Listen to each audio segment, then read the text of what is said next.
باب من ترک بعض الاختیار مخافت ان یکثر، یہ اوپر مناسبت واضح ہے کہ تمہیں علم بہت تھوڑا دیا گیا، اس لیے یہاں باب قائم کیا کہ بیان کرتے وقت مخاطبین کا لحاظ رکھو، فعلاً بھی، کرتے وقت بھی، اور بیان کرتے وقت قولاً بھی۔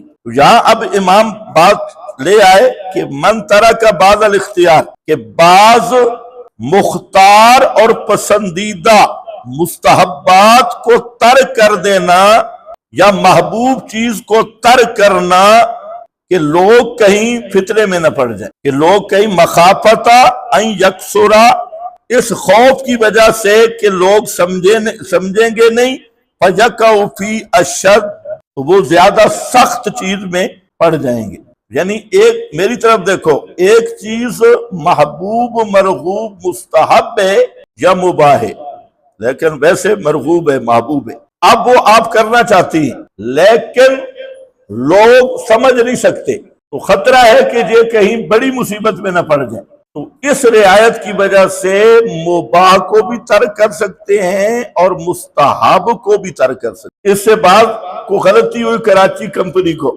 اور انہوں نے اس کو عقائد کے ساتھ جوڑا۔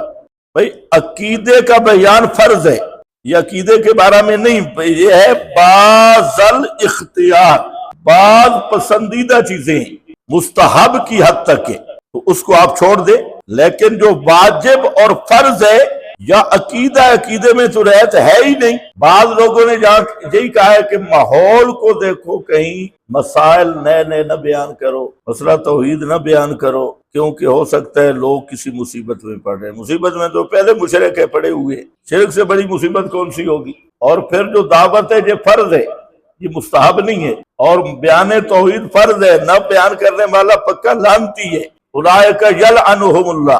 تو اس سے بڑا اشد کیا ہوگا کہ مولوی صاحب لعنتی بن گیا ہے، عوام مشرک ہے، اور بخاری کا باب آ رہا ہے باب من ترک بعض، یہ جہالت ہے۔ یہاں بات سمجھو، محبوب یا مستحب تک آپ ترک کر سکتے ہیں، جو مقاصد نہیں، واجب اور فرض بھی نہیں، اور کوئی ضروری چیز شرعاً نہیں ہے، تو لوگوں کے رعایت کی وجہ سے آپ اسے ترک کر سکتے ہیں، اور یہ بہت بڑی چیز ہے دعوت کے میدان میں اور تربیت کے میدان میں، اس کا لحاظ رکھنا چاہیے۔ تو اس میں افراط تفریط ہے، یہ جتنے مولوی مسئلہ نہیں نہ بیان کرتے وہ اسی مصلحت کا شکار ہے۔ ان کو یہی تعلیم دی جاتی ہے کہ جب جاؤ نا، نئے نئے لوگ ہوتے ہیں، بدعات کے رد نہ کرو، توحید نہ بیان، پہلے موج سے بیان کرو، اولیاء کی شان بیان کرو، بیڑا ترک، اور نئے نئے ماحول میں مسئلہ بیان نہ کرو، لوگ مصیبت میں۔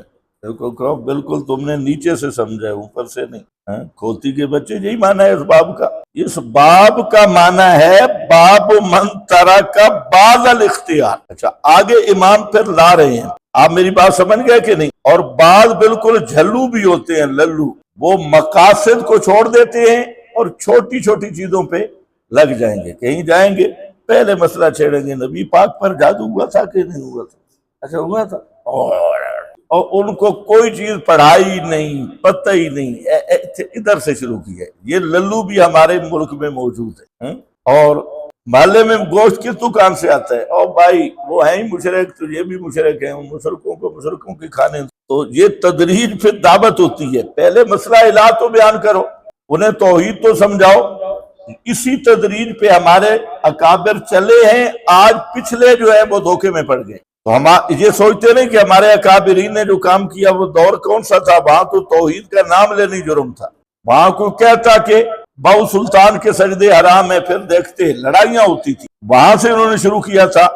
اب وہاں مجھے بیان کرتے کہ فرضوں کے بعد دعا کوئی نہیں ہے، یا تعزیت پہ ہاتھ نہیں اٹھانے، وہ تو بہانے ڈھونڈتے تھے کہیں تعزیت پہ جائے اور مسئلہ بیان کر کے، وہ ہر جگہ پہ مسئلہ بیان کرتے۔ جہاں شیخ القرآن مہمان تھے جنگ میں، خود کہتے ہیں، تو وہاں صبح مسجد میں پہنچ گئے، نماز اپنی پڑھی، وہ دعا کر رہے تھے، کھڑے گئے، 200 بزرگوں دین ایمان کی بات ہو، رات کسی شاگرد کے پاس مہمان تھے، تو جامع مسجد میں پہنچے، خود بیان کر رہے ہیں دورے میں۔ تو جب مسئلہ علاج شروع کیا تو لڑائی ہو گئی مسجد کے اندر ہی، شیخ کو مارا، یہ اس کو نکال دیا مسجد سے، تو یہ پھر اس مہمان کے پاس ہے، سارے لوگ جمع ہو گئے اردا گرد، وہابی آ گیا، غلام خان وہابی تو بہت مشہور تھا غلام خان وہابی، شیخ القرآن چھت پہ کھڑے ہو کے پھر تقریر شروع کر دی۔ ایسا کوئی مولوی ہے تو لاؤ، چھت پہ کھڑے ہو کے تقریر، یہ ذوق تھا، وہ توحید سمجھا رہے۔